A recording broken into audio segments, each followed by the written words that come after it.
Hey, what's going on? It's your boy BT, and this is the official post-fight review for Josh Selby versus Josh Warrington. Right now, as I'm talking to you guys, we're currently in the 12th round of the fight. Josh Warrington has been putting it on Lee Selby as a smaller man, as an underdog, taking it to him. So as we get into the decision and whatnot, I just want to get on a little early for this one. Really good fight so far. Good domestic fight there in Elland. Got roughly 15 seconds left in the 12th round. I think Warrington's won it. Like I haven't scored the fight, but I have Warrington winning the fight. Into the last 10 seconds. Who's going to be on their shield at the end? The two of them go toe to toe. Tremendous fight. Yeah. So Josh Warrington, he really should get the decision. Like Lee Selby has been beaten up. I think it almost would have been better if he got knocked out, but Warrington's had a big punch, but he beat that man up as a smaller man, as an underdog. He set the tone early on, got his respect early on, and I think if the judges were watching the right fight I was watching, finally somebody from Leeds in England could they have the world champion in Josh Warrington and the winner of this fight. Looking at a Carl Frampton fight, so just overall good fight. Credit to Selby. Selby's not really known for being a fighter, but I think he even in defeat, he showed the ability to not necessarily be a fighter, but at least chomp down in a rough situation with adversity, get through the 12 rounds, and that he did. But Warrington, man, he was a domestic level fighter. Fought the likes of a guy like Kiko Martinez. I thought he said in the build-up to this fight, I'm going to have the performance of my life. And in this fight, he delivered just that. It was the performance of his career so far. And this is the same Josh Warrington who fought to a majority draw with Kiko Martinez, the same Kiko Martinez that's been stopped by the likes of Scott Quigg and I believe Bill Santa Cruz. So just good performance. I was really impressed with Warrington as a smaller man, being able to take the fight to Selby for the entire 12 rounds. And he never really let him get settled in. Never really let him boxing from the outside, and in many occasions he was out jabbing, Lee Selby. So just overall good fight. But I'm waiting for this judge's decision because I think I'm gonna give it to him. Josh Warrington is the hometown guy. They're fighting at Elland Road, home of Leeds United, and he earned the decision. So I don't see any reason why they should rob him. And he did it. He absolutely did. He boxed serenity well, and he didn't just go all out like a lunatic and just show the will and the fire. Very impressive, Warrington, man. I mean, I've seen highlights of him here and there. I've watched like a couple of rounds of some fights, but this is my first time getting an extended look at Warrington, and just very impressed. I mean, I don't know if all the fights are like this, but just the way he was able to kind of just maintain his shape, maintain his form, and not go his punches too wide, not throw them too long. Everything on this night for him was just right, and that's ultimately what I'm most impressed with Josh Warrington. As for Selby, he's gonna have to work his way back to rankings because he lost the fight to a smaller man, to a guy that he was heavily favored to beat by a lot of people. Even Carl Frampton himself, who sitting at ringside with vested interest because the winner of this fight will likely fight Carl Frampton in the Windsor Park fight. Even he thought Selby will win by a wide decision. But I'm going to shut up now and wait for the decision. So the decision should be coming up right now because I see a guy with the microphone in his hand. Have not quite started yet. They're on hold. But I think now that Thomas Triber has the result up there, and I think we can go into the ring and find out now. Let's see what happens.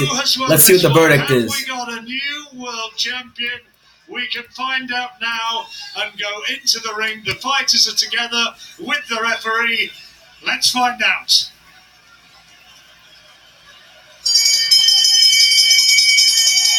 Ladies and gentlemen, after 12 rounds of boxing, we go to the judges' scorecards, and we have a split decision. Oh no! Don't tell me they're gonna rob this man. He earned the win. 115 to 113 in favor of Lee Selby. Oh my God! Judge Phil Edwards scores it 116 to 112 in favor of Josh Warrington. And Judge Frank Lombardi scores it 115 to 113 in favor of your winner. And there you go.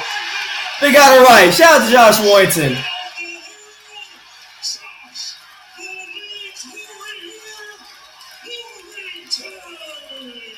He got the decision. He deserved it, man. Thank God they didn't rob him. I don't know if that one judge is watching. Lee Selby did not even come close to winning this fight. He didn't come close to winning this fight. Warrington was beating his ass from pillar to post. I find it difficult to understand. Had me scared there for a second. How about you got about to see me in rare form. But yeah, man, congratulations to Josh Warrington, man. Great fight. The kid from Leeds in England, he's the new IBF featherweight champion, so they're going to be looking at him potentially fighting Carl Frampton at Windsor Park. I think that'd be a good fight. Warrington seems to be very hungry. He seems to have fed up really well off the hometown crowd. So I don't know if tonight was just an aberration or he really is that good. I don't know what the case is, but I really enjoyed this fight tonight. I personally thought, I didn't make an official prediction for this fight, but just not knowing that much about Warrington and just knowing Lee Selby and just looking at the two of them and looking at some clips, like I thought Selby would have it in him to outpoint this guy. Warrington struck me just as another like run-of-the-mill domestic level fighter who's trying to make that step up to the world level, but probably doesn't have it in the cards to beat Lee Selby. But on this night, he proved a lot of people wrong. On this night, he upset the apple cards, and he's a world champion. So big shout out to him. He really turned in a great performance. I really enjoyed this fight.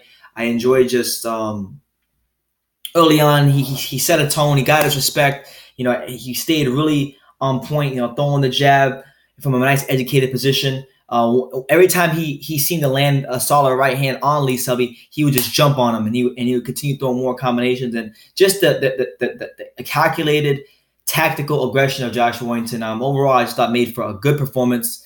And I'm looking if Carl Frampton is next in the cards for him. I look forward to seeing that fight, because we've seen in the past, going back to when Carl Frampton fought a guy like Horacio Garcia. Horacio Garcia was a guy who came forward and maintained his shape and knew how to go forward, just throwing punches properly. And he gave Frampton problems.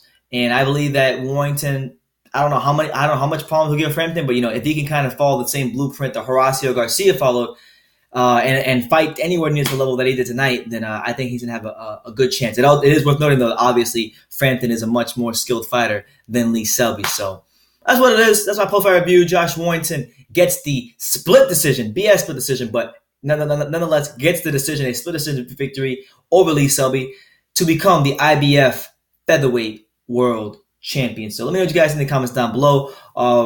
Josh Warrington, Lee Selby, what do you guys make of it? If you watched the fight, leave your comments down below. Take the time to subscribe, like I say in every gosh darn video. You can love me or you can hate me, but I'm just a kid from Daniel. So until next time, take care, guys.